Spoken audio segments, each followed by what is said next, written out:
DJ Pappu Ram घर चौधराना गोहरी है जेकरा हमरो जे मनवा ए भाई सुना गोहरी है जेकरा हमरो जे मनवा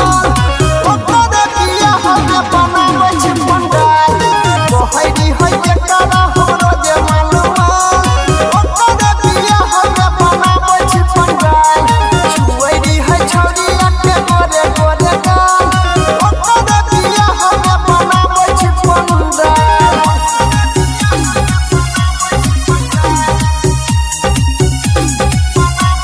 पप्पू राम का कॉन्टैक्ट मोबाइल नंबर आज 8476970003। हमारा तो छोड़िया में तो कई छै रे हमारा बारे में उ नहीं सोचै छै रे हमारा तो छोड़िया में तो कई छै रे हमारा बारे में उ नहीं सोचै छै रे एको बेर हमर में पूछै हाल चाल एको बेर हमर में पूछै हाल चाल ओकर दिया हम बनाबै छी पंडाल गोहरी है जेकरा हमरो जे मनवा ओकर दिया हम बनाबै छी पंडाल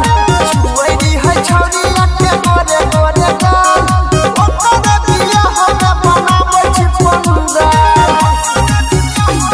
हेलो के बजै छी डीजे पप्पू राम की हाल चाल है डीजे पप्पू राम चौधराना जब जब बढ़ै छै डीजे के आवाज लगैया हमारा भाई रे लाज जब जब बढ़ै छै डीजे के आवाज लगैया हमारा भाई रे लाज सोनिया मिल के रखत खयाल अनिल सनी के रखत खयाल ओकर दिया हम बनाबै छी पंडाल गोहरी है जेकरा हमरो जे मनवा ओकर दिया हम बनाबै छी पंडाल छुएरी है छौरिया के गोरे गोरे गाल